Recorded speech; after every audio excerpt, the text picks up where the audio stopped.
Hello, and welcome to the Natural State Podcast. I'm your host, Dr. Anthony Gustin.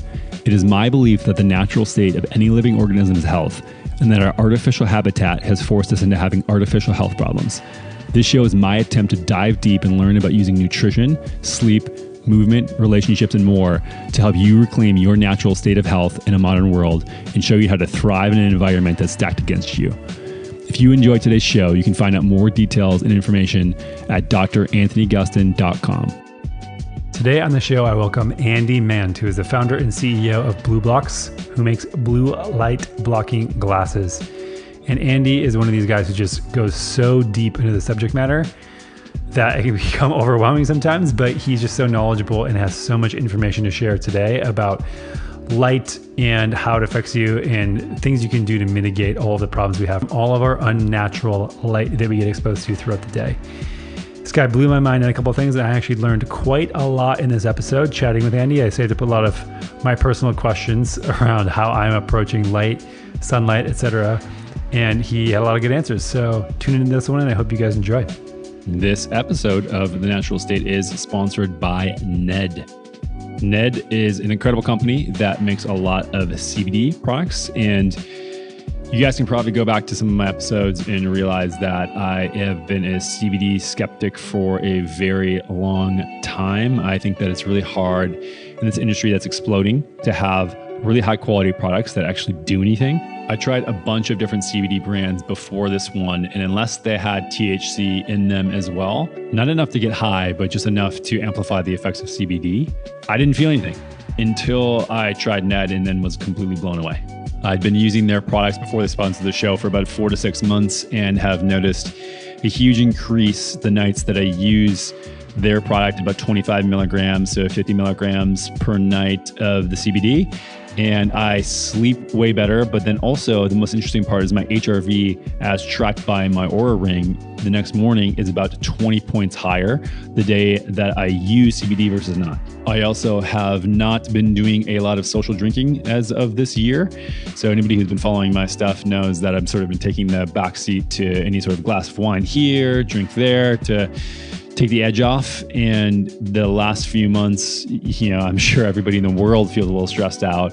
And I've been doing the same amount, like 25 to 50 milligrams, to sort of replace that glass of wine, to wind down and de-stress. And it's been pretty remarkable to pull down the edge and make sure that I can just calm down at night with all that's going on in the world. The founders are amazing people. They really care about their supply chain, their sourcing. They do things the right way. And I asked them to hook you guys up with a little bit of a discount code. So if you want to try Ned out, just go to helloned.com/AG15 for 15% off and free shipping. That's HELLONED.com/AG15. That's AG15 for 15% off and free shipping. This show is also brought to you by Paleo Valley.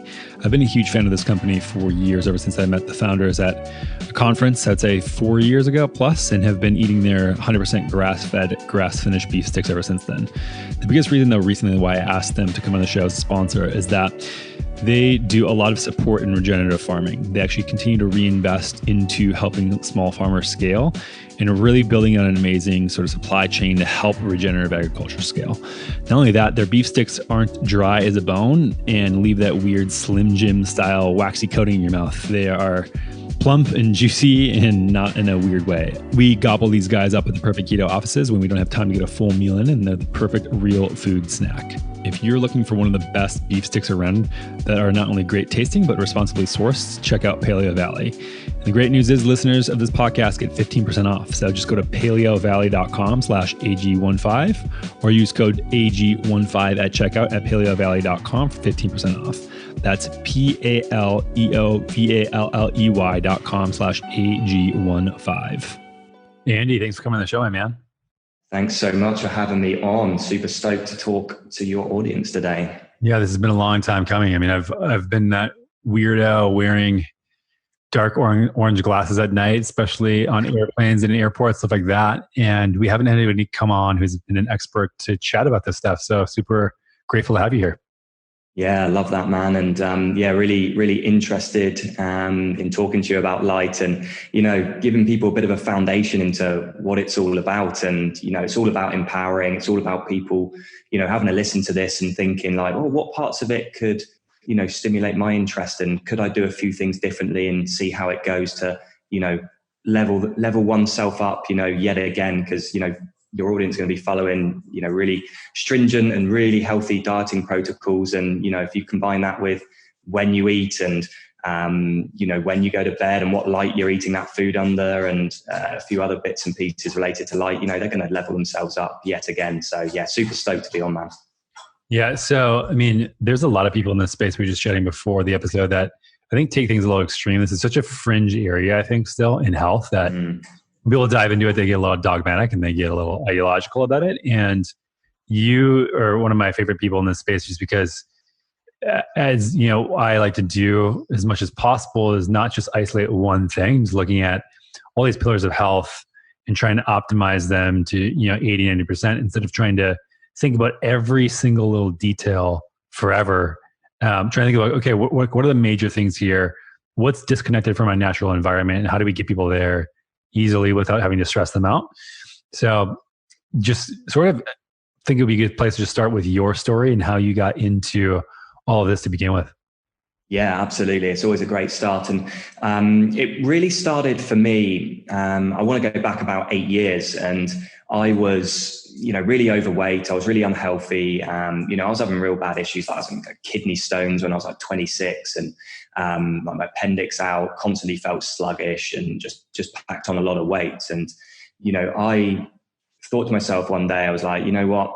I've been trying all these different diets. I've been trying to, outrun this bad diet for a few years. And I want to, get back to my old self, which was, I used to play a lot of fairly decent level sports when I was growing up. And I wanted to get back to that. And I decided to jump on back in those days, a few forums, Facebook groups, Twitter, I was pretty active on. And I wanted to learn about dieting, actually, is where it all began. And I started following some really cool people. Sean Baker, I used to follow, Ted Naiman, Louis Villaseñor, and, got really into that keto side of things. And it was really the amazing results I got on keto that led me to think critically about other aspects of my life. And, the diet addressed my aesthetics, my energy levels, to a certain degree. But one of the other things that I then thought, you know what, I can research anything now. I can go into the academic literature. I can find experts in other areas and I can sort of try and fix things that I didn't feel were quite right in me. And one of those things was sleep. And ever since I was about 14, went through, started going through puberty, a lot of hormonal changes, I found that my sleep was just rubbish. And, I just thought to myself, back then, I'll grow out of it and, it'll be fine when I get in my 20s. It wasn't. I got into, I turned 30 and then I was like, nah, something needs to be done about this. It's not right. I'm not sleeping well. I'm waking up feeling tired. I don't have the energy level still. They improved following, keto diet, a bit of the carnivore side that I did, but I still didn't feel they were optimal for me personally. So I decided to look into how sleep works and the mechanisms to actually get to sleep. I found there were 2 pathways to that. And one was circadian, which basically means that, when it's light outside, we're active and the messages from the sun tell our brain that, it's daytime and we need to increase cortisol, dopamine, serotonin to be active. And then when that light disappears, that also sends a message to our circadian rhythm that it's nighttime. We need to switch off cortisol and produce melatonin to sleep. And when I dived into the literature, I found that, when we're switching on house lights after dark and turning on our TV and scrolling for our smartphones, that's sending the same message to our brain that the sun would during the day, that, keep cortisol levels high and don't produce melatonin and you don't get the best quality of sleep. So jumped on Amazon, bought myself a cheapy pair of those, red glasses orange glasses that people wear and popped them on and saw a few improvements in my sleep. Couple of weeks passed,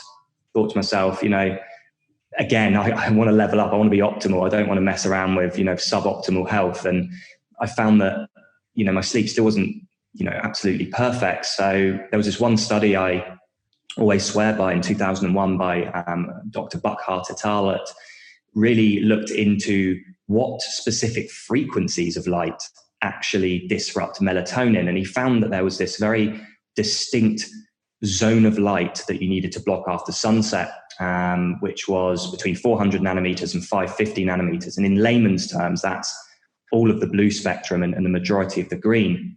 And I just so happened to know some people in an optics lab, and I took these cheap Amazon glasses down to them with a few others that I bought and got them to run them through something called a spectrometer. And this device measures what light something will block. And we found that all these pairs that we tested, and in the end, we tested about 20 leading brands, none of them actually blocked 100% within this melatonin disruption zone that Buckhart found in 2001. So that was where I set onto the path to basically radicalize and improve blue light blocking glasses. That's why I founded my company BLUblox. But, what I did find was that because there was such a sea, an ocean, in fact, of misinformation out there on how to manage light for better health, I took it upon myself to really educate and empower people, rather than, push product on people. It was more a case of, right, I've learned so much stuff about light and photobiology that I want to just empower people and give them the correct message to then go and do what I did, research this a bit more and guide them on the right path. Because it's very easy to, listen to some other big companies out there talking about things related to light, and,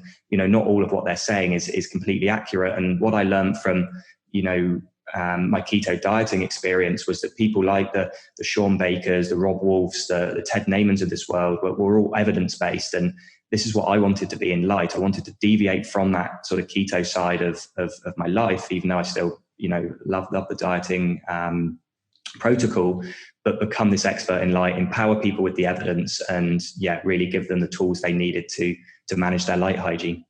Right. So what happened when you started messing around with blocking that actual nanometer band? Yeah, what happened was, and what really struck me, Anthony, was how quickly, your health and sleep in this instance can change when you actually adopt correct light protocols. And when I got these first samples from my lab for the red lenses and put them on, it was literally one night I found that, I use an Oura ring to track my sleep, and I found that my deep and REM sleep scores the first night went up, I think it was about 90%. It was something ridiculous. And bear in mind that I wasn't getting very much of this good quality sleep at that time. So to double it from sort of 1 hour to 2 at the time was, in terms of the deep sleep was incredible for me. And, I was doing all these other little hacks, like, putting lavender in my bedroom, magnesium, things like that, and seeing maybe, 3-4% increase in these sleep scores. But what I found was with these glasses, and, as soon as the sun set, they went on, and, when I was in my dark bedroom ready to sleep, I took them off. That was how I utilized that protocol. I would just feel like I dream more. I felt like I wasn't waking up as much in the night. And, the biggest thing for me was the morning after. I just felt like I had tons more energy. And, later on, when I researched this a little bit more, I found out that what I probably had was a disrupted cortisol circadian cycle, which meant that my cortisol levels weren't spiking as high in the morning as they should be. A good cortisol awakening response is what we need to jumpstart us into day life. And I was finding that after sunset, I had just tons of energy.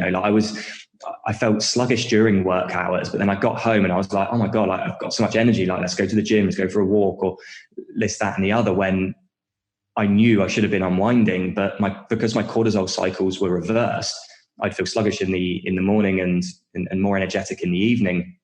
And, when you actually start correcting your light environment, and the reason you want to correct your light environment, Anthony, is, we've all got this thing in our bodies called a circadian rhythm. People refer to it as a biological clock or a body clock. And this little tiny clock that is located in the suprachiasmatic nucleus in the brain actually tells the time for your body based on light and dark cycles. And this circadian rhythm evolved, hundreds of thousands of years ago from our ancestors when we used to live outside under the sun. We used to watch the sun set, the sunrise. We used to, be outside for the majority of the day, hunting and gathering. And, those light signals from the changing frequencies of light from the sun would send, different messages during the day to say, right, release this hormone, release this neurotransmitter, suppress this hormone, suppress this neurotransmitter to keep us, in this healthy hormonal balance. But, what we've done, which is incredible, technological revolution, is we've invented LED lighting, which is extremely high in blue light, very similar to, the sunlight during the day. And we're putting these little artificial suns in pretty much everything in our lives, in our house lights, in our fridges, in our TVs, in our laptops, smartphones, in our modems for our internet, everything these LEDs are in. And, they're now creating this alien environment that we're living in, sending light messages to this ancient circadian rhythm that's still within us biologically. And those messages are just sort of messing up, scrambling all the hormones in our body. And, we're seeing this whole plethora of, different diseases as a result, because it all relates back to hormones. And, Jason Fung, who's pretty well known in your circles, is, very much a hormonal theorist when it comes to, weight gain. And, insulin is another hormone that's governed by light as well as food and EMFs. And, the studies support that. And we can talk about that a bit later on. But, going back to your original question of how I felt, I was surprised with how quickly I felt better. And I just was surprised at how relaxed I then felt in the evenings by wearing these glasses, and how, much energy I'd have in the mornings to be able to get out of bed and start my day. So are you putting these on right at sunset? Is it before? Like, what sort of lag should people do when this happens? Meaning, like, wearing way more in the wintertime? Yeah, absolutely. Yeah, great question. Now, you don't want to put them on before sunset, okay? Because you need before the sun sets, right? There's this really interesting thing that happens with blue light, okay? So blue light remains very constant throughout the day in the sun, and there's a whole host of different colors in the sun. Think of a rainbow. That's all the colors that are present in the sun. So there's as much blue light as there is yellow, green, amber, and red. So that's all good, because each frequency of light has different properties. Blue light causes a lot of cell damage, for example, and red light causes a lot of cellular repair, for instance. But when you go through the day, there's very subtle changes to light. Now, as you get towards sunset, about 20 minutes before sunset, and I've measured this with a spectrometer many times to prove it, you get this massive spike in blue light about 20 minutes before the sun sets, okay? Highest it's ever been throughout the day. And what that does is that then sends a signal to the circadian rhythm that nighttime's coming, because the 20 minutes preceding, the 20 minutes following that spike in blue light crashes to almost nothing. So you need to really not put your blue light blocking glasses on during that time, because ideally you would be outside at that time receiving that light message that there's a very big spike in blue and that nighttime's coming. So your cortisol levels will then slowly reduce and your melatonin will be, start to be produced later on in the evening. Now, the time to put them on would be once that sun has set, about sort of 10, 15 minutes afterwards, when all the reds and oranges have disappeared in the sky and darkness has ensued, the moon is out, the artificial lights are starting to go on in your house or your work, wherever you are.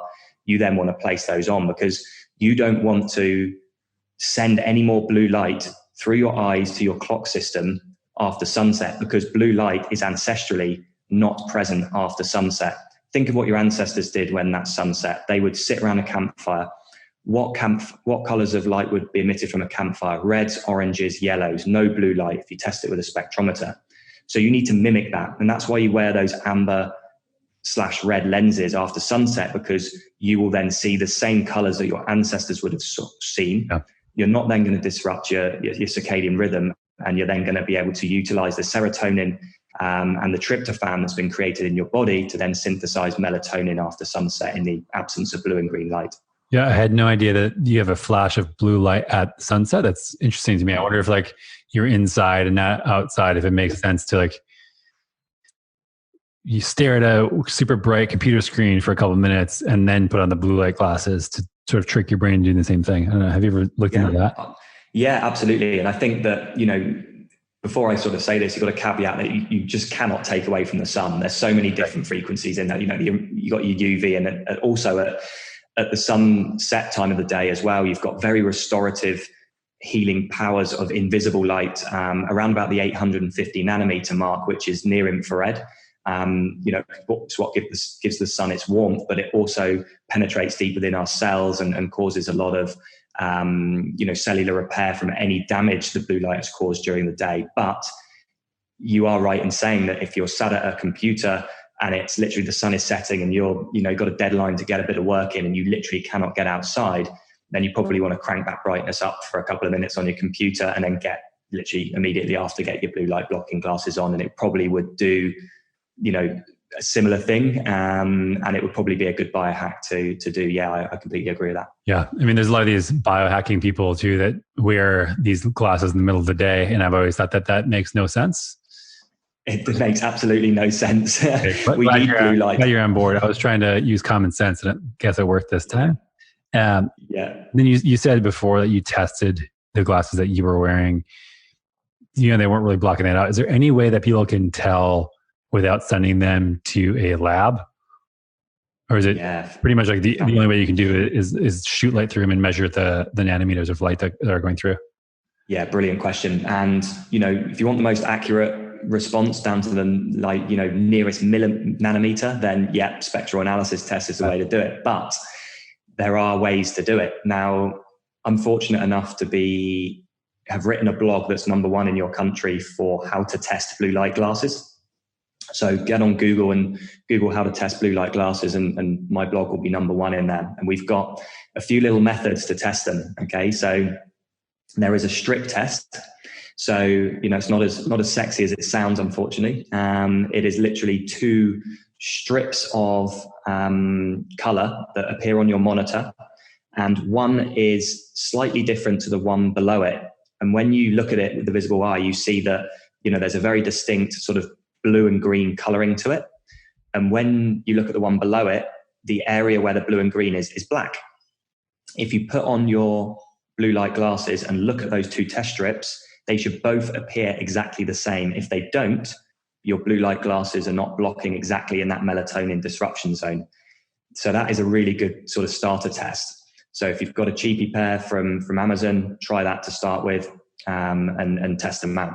Now, the other test is the circle test. And this one's a little bit better because it tests more in the green zone. So it's 3 different color circles that are overlapping each other. And when you put your blue light glasses on, the green color should change to a different shade of green and the blue color should appear black.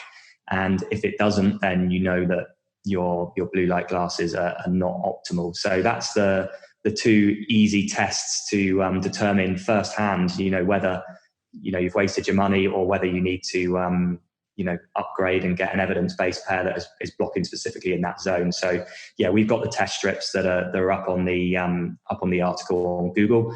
It's on our website as well, so people can jump on and take a look. And that is probably the most surefire way, to test things without a spectrometer. Yeah. And one of the things too, that before I started using your guys' glasses, I was using True Dark, I think it was. And whenever I wore them, I would feel nauseous. Is that common with some of these glasses, or what's going on with those? Yeah, that's a really interesting one. And, whilst I can't specifically comment on True Dark, you have very, very different types of blue light glasses. Okay, so you've got the ones that you can buy that are maybe like a light amber color and they don't block all of what needs to be blocked. But you've also got these other ones which could fall in True Dark's category. I mean, I haven't spectral tested it, but what you find is that they are blocking almost too much light. Okay, so for instance, the claims on True Dark's website say that they block between 400 and 580 nanometers. And what you find is that when you actually block too much of the light, you're actually going to really distort what your brain is taking in terms of the messages from light packages to be able to then distinguish and make an image in your brain. So think of it, when light comes in from the daytime, your brain will take that information very easily, and it will portray an image and you will see, basically. When you are in a dark environment after sunset, you should be seeing, you've got the reds, the ambers, the yellows, the blacks. You're not going to see the blues and the greens. When you start blocking too much, you're going to really confuse the rod and cone system within the eye, because when you are active during the day, you have specific mechanisms in the eye that allow you to see, and then after dark you have other mechanisms within the eye involving the rods and cone system, which then allow you to see. When you actually start blocking too much light, it becomes detrimental to that rod and cone system, which will mean that you're going to be straining more to see. Your brain is going to be working overtime to be able to piece the images together, because it's like, well, it should be dark, should be completely dark. I don't know what's going on. Yeah, I can still see some images. And then you can get things like headaches, nausea, migraines, things like that. So this is why it's, very, very important just to stick within that specific banding. Too less, no good. Too more, still no good. Exactly in that banding to mimic what our ancestors' eyes would have seen after sunset. And so what's the difference then between the yellow color and the orange color? Yeah, another great question. So all comes down to the amount of frequencies that they block. So when you have a yellow pair of glasses, you're probably blocking blue light from about 400 to 450 nanometers. So about half of the blue spectrum. So these would be no good for you to wear after sunset, because you're still letting in blue light within that melatonin disruption zone. The brain doesn't care if it's, you're letting in a few percent of light within that banding, or 90%. It's still going to disrupt your melatonin levels and not give you that optimal circadian function.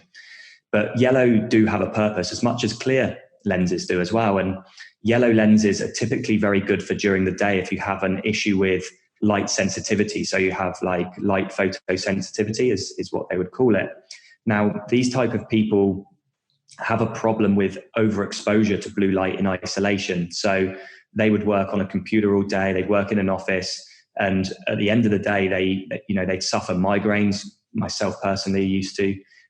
They might have really intensified feelings of stress. Maybe they'd feel anxious, maybe depressed.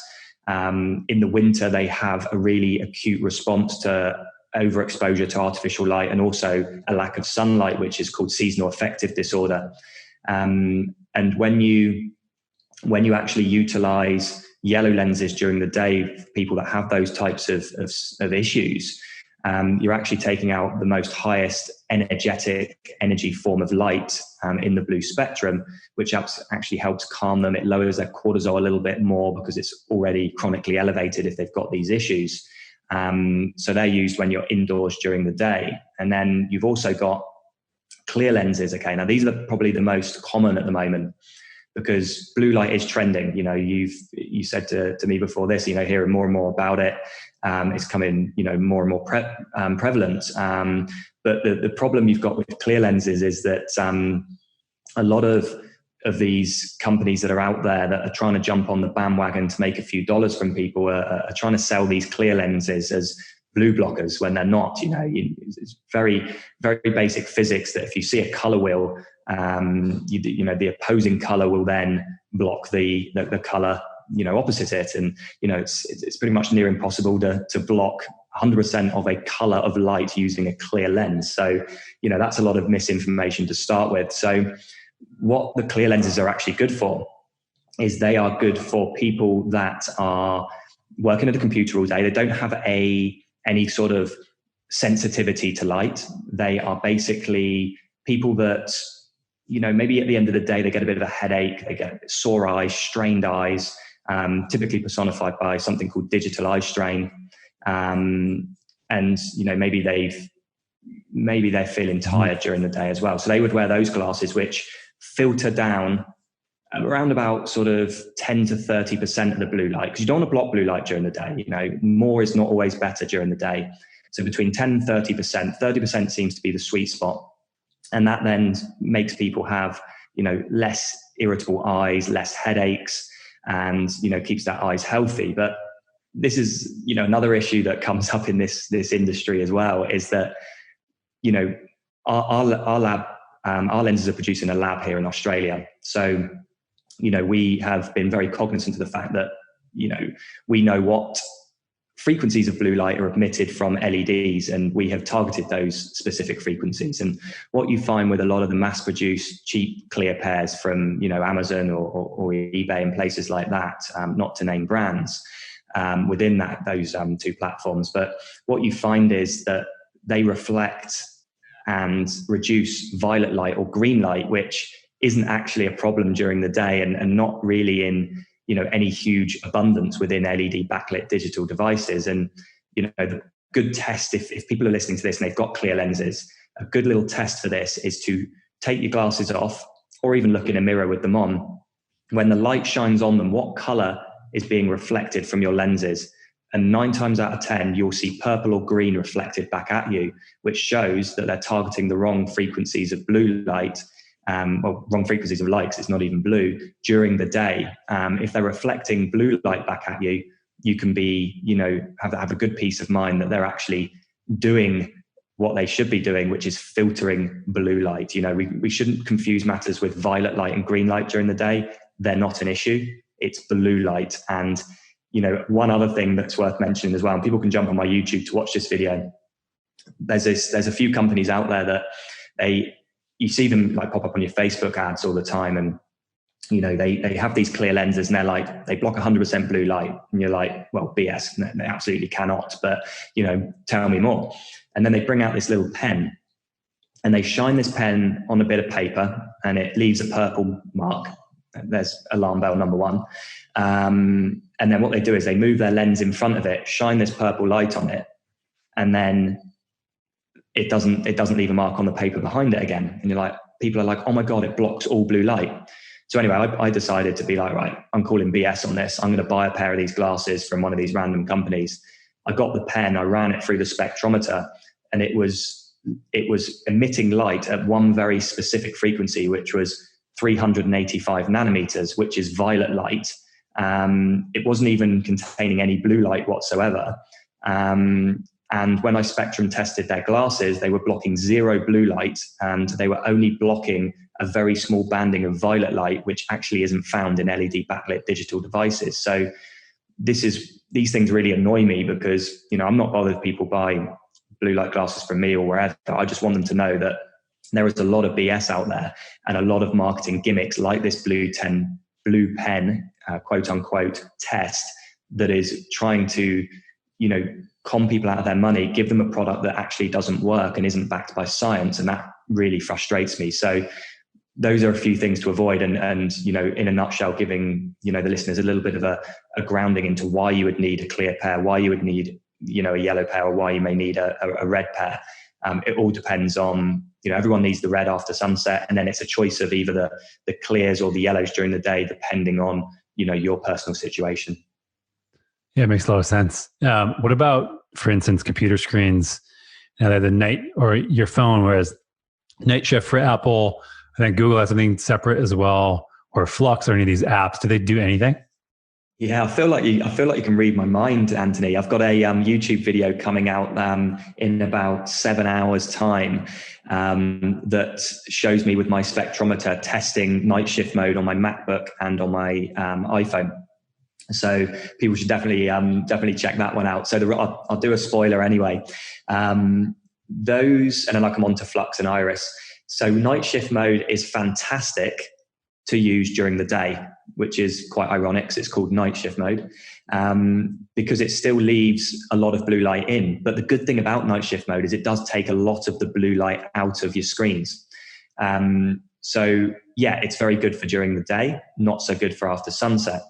Which is doesn't do anything for blue light after sunset, pretty much. Yeah, what was that? Sorry. So it basically just doesn't take any blue light out, or enough for it to make a difference after sunset. Yeah, the latter. It doesn't take out enough to make a difference, and it still leaves a majority of green light in. And green is just as bad as blue light when it comes to after sunset melatonin secretion. So yeah, it's fine for during the day. So I always have mine on, 24/7.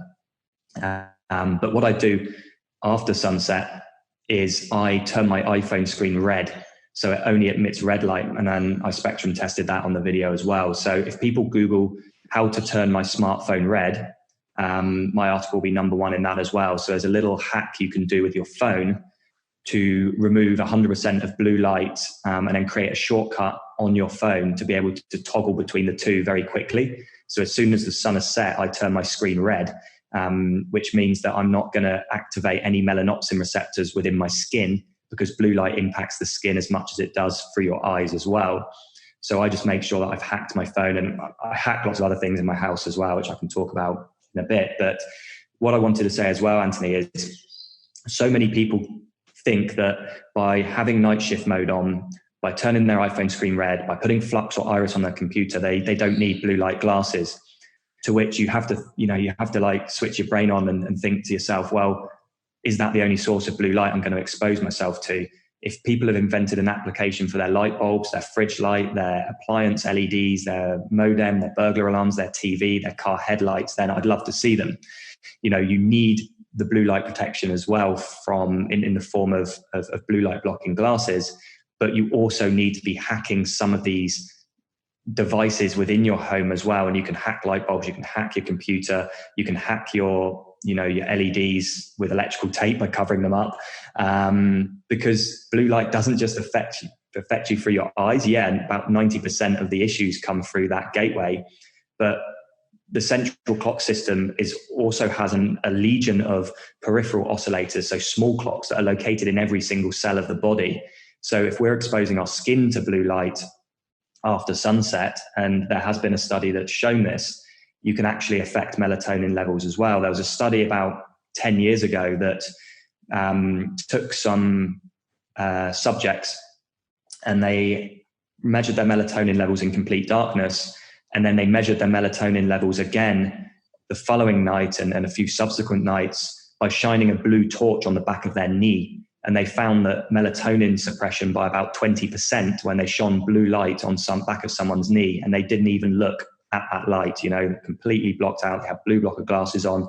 They shone this light on the back of the knee, and it still affected melatonin levels a little bit, not as much as having it shine through the eye. So we've just got to be aware that, yes, these hacks are great for our phones, for our computers and other things, but we're not doing it to protect our eyes. We're doing it to protect our skin, because it still can disrupt circadian rhythms through that mechanism, through something called melanopsin. Right. So as far as the apps, like you said, are Flux or Iris, did you test either of those to be better than one or another? Yeah, absolutely. I think both in terms of light filtration are as good as each other. Okay. Flux is free. Iris, I think, is about $20 Australian. So it's probably about $15 US, right? Now, the reason I would favor one over the other, so I favor Iris over Flux, is because the software engineer, Daniel Georgiev, who actually created that, really nice guy, lives in Bulgaria actually, and he put something, I don't know what he's done, but he's managed to reduce the flicker rate within the monitors that basically you install Iris on by quite a significant amount. Now, the way light is delivered to the eye also has a huge bearing on our overall health. So sunlight comes in packages of photons, which come in waves, and they're very constant. Okay, when you film any kind of LED backlit device, or even your overhead lighting in your house in slow motion using your smartphone, and play it back to yourself, you'll see that it flashes a bit like a strobe lighting in the discos, that people would have gone to. Now, the issue with this is it comes back to what we were talking about the darker glasses earlier, when you felt a bit nauseous wearing the really, really dark ones that you had, is that when light flickers, and a lot of it is invisible flicker, you can't see it to the naked eye, hence you have to record it, is that it makes the brain work harder to piece together images, piece together the lights to create images. And that can lead to, really intense headaches. It can, in the worst case scenario, something called photosensitive epilepsy can occur. When you watch some programs, it says, warning flashing lights, that can impact people as well. And it decreases productivity because your brain gets tired quicker. You can't think, you become confused, you become nauseous. And it's a bit of a spectrum. Some people will just get really sore eyes after using a computers. Others may have, epilepsy or migraines, at the other end of the spectrum. So the reason I like Iris is not only does it target blue light, it actually targets flicker as well, which is a really, really big issue that people aren't talking about enough in the industry as well. And, this is another reason why, we created our non-flicker light bulbs. It took me, well, as I say me, it took my engineers 11 months to figure this stuff out. And, we've managed to take LED lighting and change the way it's set up to deliver a direct current rather than alternating current through it, with a few other more technical changes made to the switchboard with ID circuit boards to be able to eliminate 99.9% of the flicker in these light bulbs as well. So it all comes back to not just light and the frequencies of light, but also the way light is delivered to the brain as well. So I have Hue Lights that I turn to red at night. Is this useless, or is it still filtering out some blue lights, but just it's adding in that flicker? Yeah, so you'll be eliminating a lot of the blue light and green light by doing that, which is really good. The issue you are going to have with utilizing a non-native EMF to turn on and change the colors of these lighting is that you're putting in it's putting into your environment a lot more EMF than you want. Like we don't typically use microwaves here. We also cut down on our Bluetooth. We cut down on our Wi-Fi that goes off after sunset. And there's a couple of studies I can send you that show that high levels of Wi-Fi, in fact, microwaves as well, when you're using a microwave oven, blue light as well is one of them. There's studies out there that have shown that blood glucose levels can actually increase when you're around this type of environment. And, it's just from my point of view, I would steer away from anything that's utilizing a non-native EMF. I wouldn't want to interfere with, I guess, the oscillation of my cells within my body, and I'd want to keep it as close to, I guess, the Schumann resonance as I could, and anything that's in there that isn't a natural EMF, I would want that away from myself personally. However, the Philips Hue lights will also be flickering, as you've rightly pointed to, which is just going to make your brain work harder to piece together the images in the evening, which may have contributed to the nausea with those other glasses you were wearing as well. So you just got to be mindful of that as well. If you find it's not affecting you too much, then maybe carry on and see how you go. But I guess it's just something to be aware of, that flicker is just as bad as blue light. Yeah. So when you say non-native EMF, maybe just for people who don't know what you're talking about, give an explanation what that means. Yeah, absolutely. So you have two types of electromagnetic frequencies, which is what EMF stands for. You have natural ones that are emitted by the Earth, and they are typically what we've evolved under. And you find that the spin of certain electrons and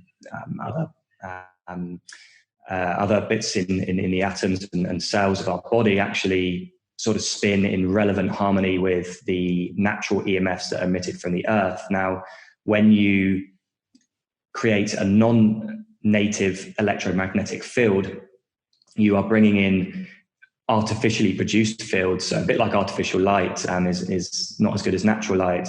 You find that the oscillation of the frequency of the specific non-native EMFs, so things like Wi-Fi, Bluetooth, 4G, 5G, microwaves, they all oscillate at higher frequencies than our body is used to.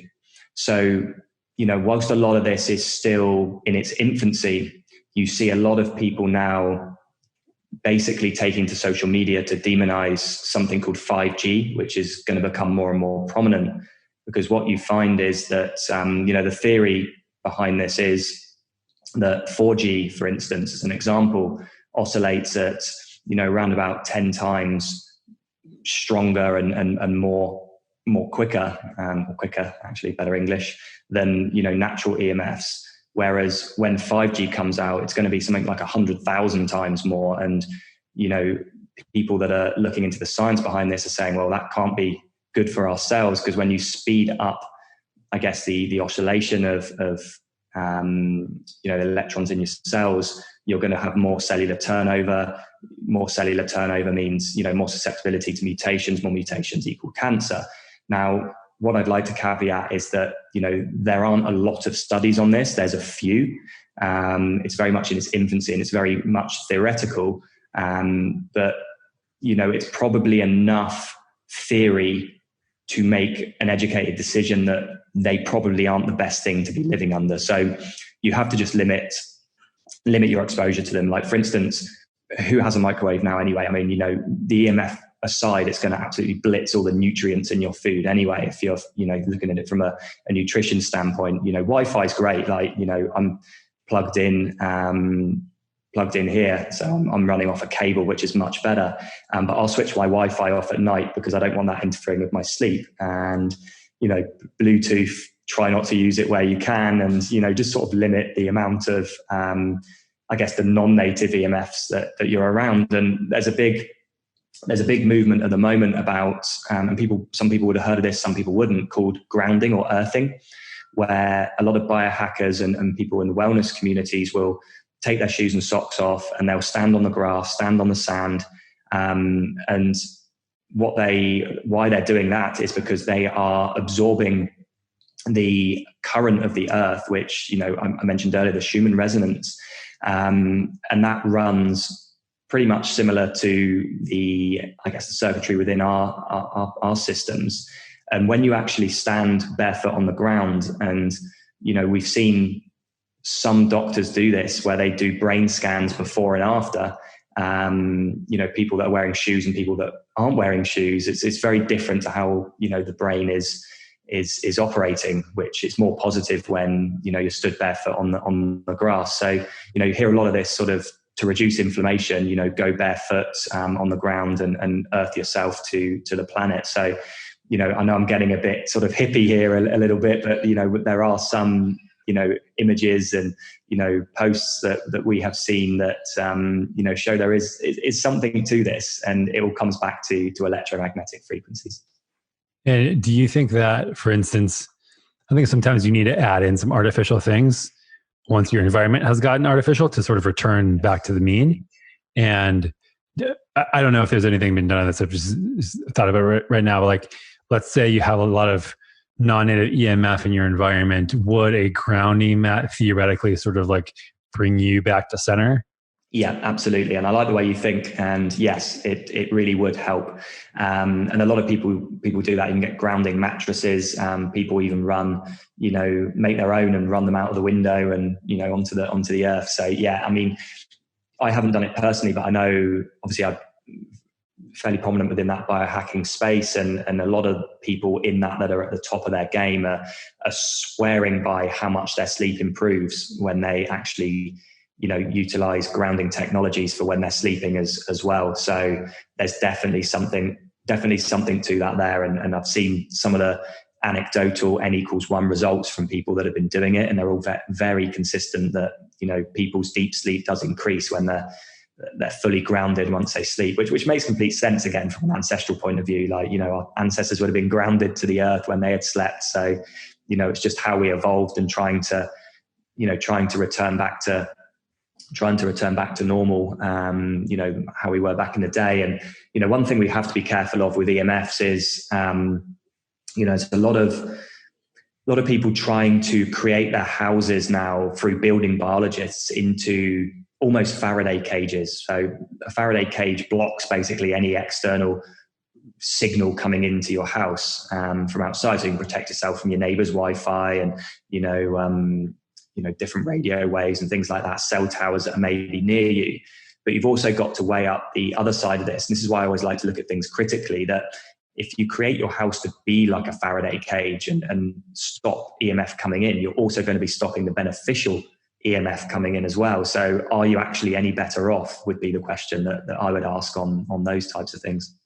Yeah. I mean, like a lot of these things too, it just comes down to such basic information. And I think that we've discounted our lives so much to be the way they are that we just don't expect the common sense of like, go outside barefoot in the sunlight as much as you can.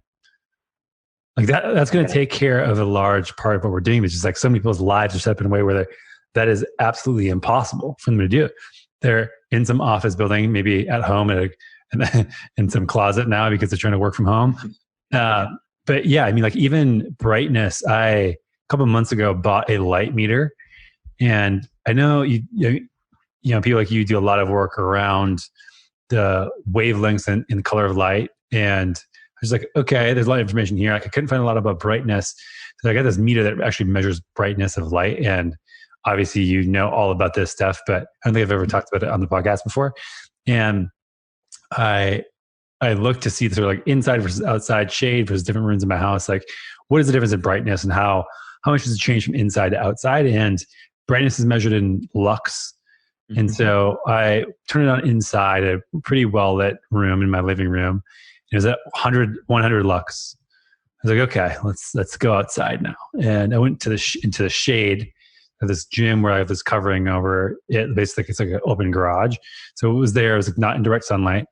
It was 10,000 lux. Yeah. And then I went into the sunlight and it was 70,000 lux. Yeah. And so like the orders of magnitude that we're talking about with difference in like most people do like go outside for maybe 10, 15 minutes a day.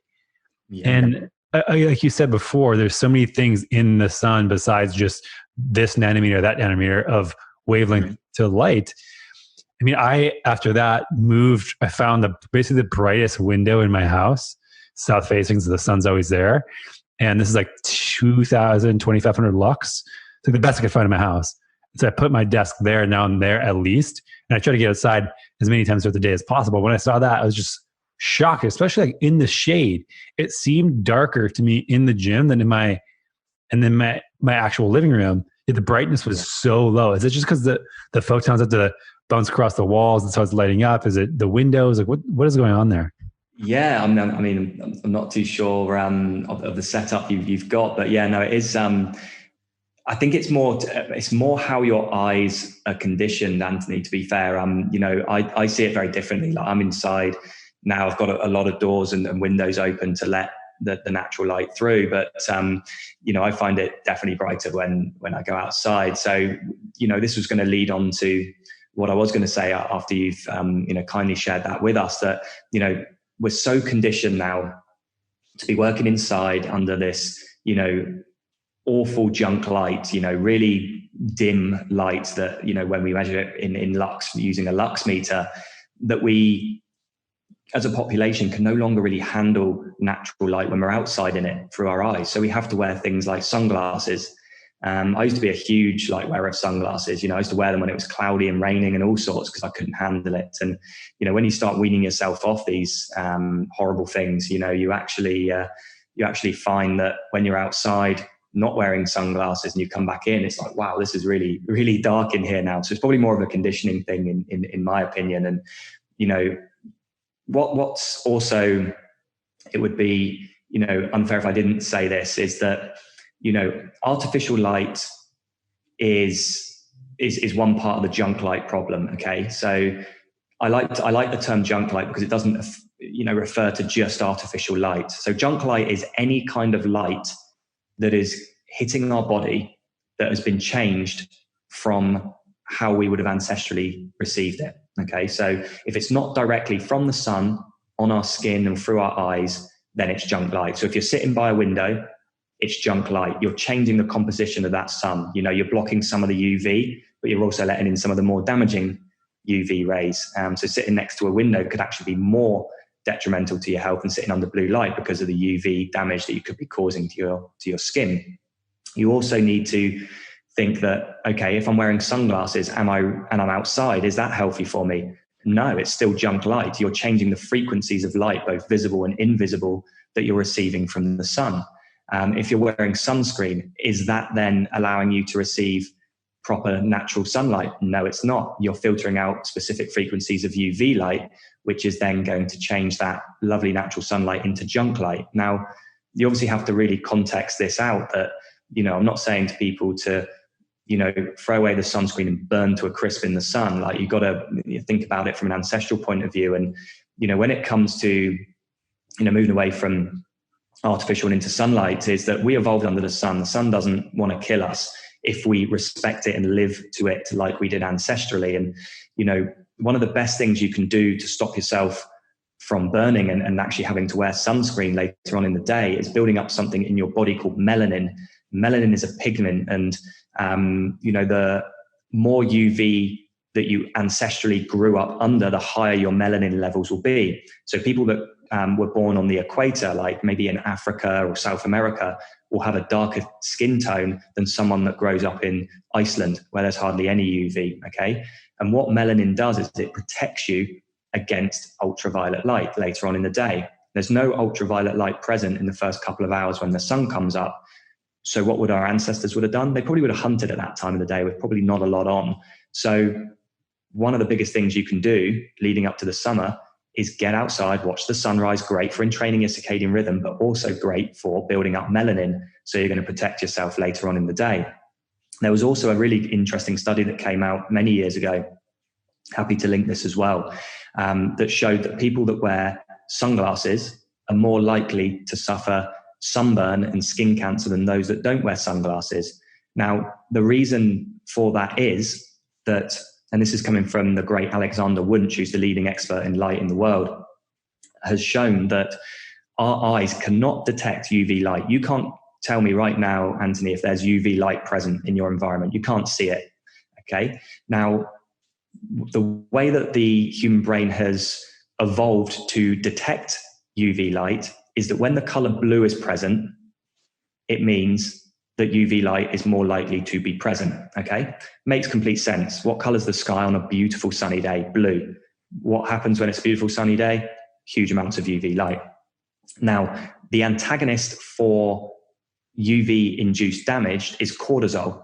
What did I mention that blue light does to you earlier? It increases cortisol. So cortisol is a protective measure during the day that when we see blue light, we actually increase cortisol levels because our brains believe UV light is present and we need to protect against it. So what happens when we wear sunglasses? We take out a huge portion of the blue spectrum. So our body doesn't believe that it's the middle of the day or, really high peaked UV period of the day between maybe 12 and 3 p.m. So therefore cortisol levels aren't jacked up as high as they should be. So we're not getting the protective measure against ultraviolet light. Now, another study 6 months ago that came out showed that the skin actually has its own circadian rhythm system independent of the master clock system.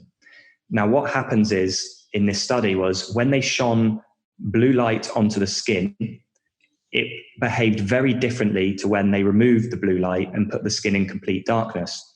When the skin was in complete darkness, it went into a recovery and repair mode.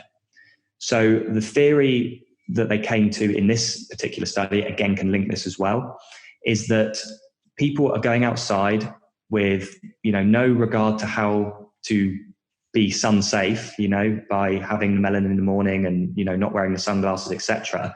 They're getting sunburn or getting some UV damage. It's going to happen.